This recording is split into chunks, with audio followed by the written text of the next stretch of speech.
John, congrats, 1-0. Listen, new major, new team. Is it a little bit of a weird feeling now kind of in this position?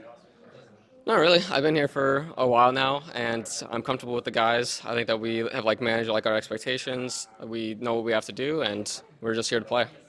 You're obviously a veteran of the game and coming into this kind of leadership role within Complexity who are filled with young guys that have been together for so long.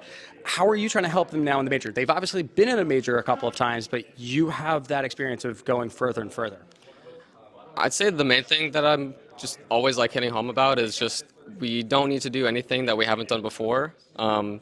Where we don't need to do anything heroic, just anything that we've done in practice. That's what we're here to do. We don't have to do anything crazy. Of course, there's going to be, little strats or plays that are going to be popping up, and we're going to do some things that are outside of our comfort.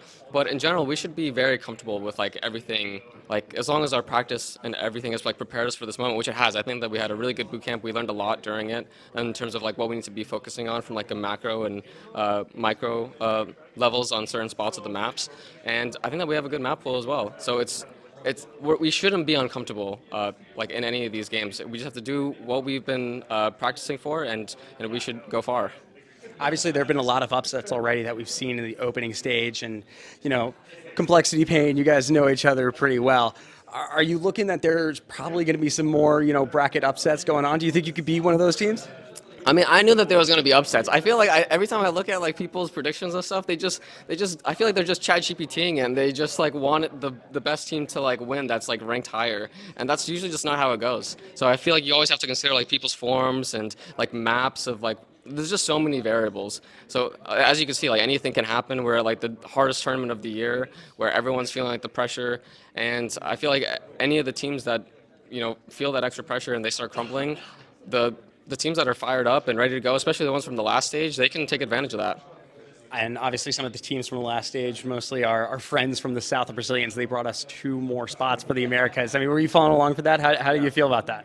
I think that's awesome. It also reminded me of the interview I did where I said that NA teams aren't as bad as you think, and then everyone lost out. Okay, so you guys, the Brazilian teams, they're just way better than you think, but the NA teams are better than you think, but we just got owned. So that made me laugh. I was thinking about retweeting it, but I ended up not. But yeah, I'm happy that they've been doing well. The Imperial guys are so nice. They're actually boot camping at the same location that we were, and we scrimmed against them. I think that they're playing really well. I had them going through in my Pick Ems, so I'm happy that they're playing well. And for you, now you're 1-0, you're going to be in that 1-0 pool. It's going to be a little bit of a tougher competition. Is there any team that you're looking to purposely avoid? And is there any team that you're kind of hoping for that you might face? Not necessarily any team that I'm gunning to beat or gunning to run away from or anything like that. There's a couple teams that we've been struggling against a little bit more in practice, and that are at least in my opinion, clearly above the rest. So I think FaZe, Spirit, Vitality. I think that they are really, really strong teams, at least from what we've experienced in our practice. So it would be really nice if we played them and we were able to show a good face, and everyone feels super fired up. We just own a team that was owning us. I don't know exactly what's going to happen in the bracket. I know that there's already upsets. I'm not aware of all of them at this moment, but yeah, I think just anyone. We're going to have to keep adding on to each of our wins, each of our losses, if any of them happen during this stage, and we're going to have to keep learning from them and push forward. It's going to be a hard major. I think that there's so many teams in good form right now, and it's not going to be easy. And we're going to have to keep on learning and doing everything we can to want it more than everyone else. Complexity has been kind of criticized for basically relying on EliGE go kill. You've been really leading this team in the fragging department. Do you feel that the team is kind of centered around you to be that pincer, or how is the team structured in a way that maybe doesn't put all the pressure on your shoulders? That was kind of a 2-in-1 question. Which one do you want me to answer? Let's talk about the fragging question first. Okay, so for the first part of that, I mean, definitely the team has a lot of faith in me in terms of making sure that I'm comfortable in all the positions that I played. But I mean, that honestly just worked out perfectly. I kind of came into the team and they needed all the spots that I happen to really like. So right off the bat, that was a really good fit.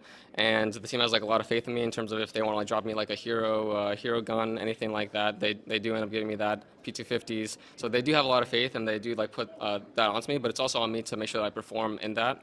So it is a little bit more pressure, but I think overall it's just I'd say the main problem of the team has just been inexperience, honestly. Like, that's what I've thought, like, ever since I joined. It's just, like, we need to keep getting reps in, like, these hard situations, especially in man advantages, where you've seen in Sydney and Blast, we end up like, losing a lot of them. And that is a skill. Like, to be able to win those man advantage situations, like, it looks really messy, but, to be able to, calm down in those situations and, like, assess, like, what's going on and come up with the right plan, it is a skill, and I think that's something that we've been learning, we've been getting more comfortable with, and more recently it's more about been not just that, but also like our individual confidence, and I think that everyone's been doing a really good job. Like any time that anyone needs help, I'm always there, like, to offer it. If anyone wants to like watch a demo and like see like what we could like do better, what we could like take from our team, or like do you like what this guy's doing? Maybe we can add it. We could see you up for that. So that's pretty much been like the main idea for some of the maps that we've been struggling on for the past couple weeks. All right, perfect. And now heading into the 1-0 pool, you've got a second game today. How hard are these kinds of days, and what are you going to do to get ready for that second match? I'd say the hardest part is just when should we be taking our caffeine? Do we take a lot right now? Like, I mean, we just have to make sure we don't go over the daily limit, 400 from the FDA. Make sure that we're spacing it out throughout the day. And I mean, it is tough in terms of we can't really know exactly who we should be practicing for. So it's kind of tough in that regard. We kind of know like what map pool of like the 3 maps that we're most likely going to be getting in most of our matchups. But yeah, I think that's going to be the hardest thing of like when exactly will we know? And the way that we're going to deal with it is we just have to keep on like honing in on like what we did today. Honestly, I think that we're probably just going to go up. We're going to like watch back the match, talk about like the macro of like whatever we could have done better, and just keep on like building on the good that we've done and limiting the mistakes, of course. All right, John, thank you so much. Awesome, thank you.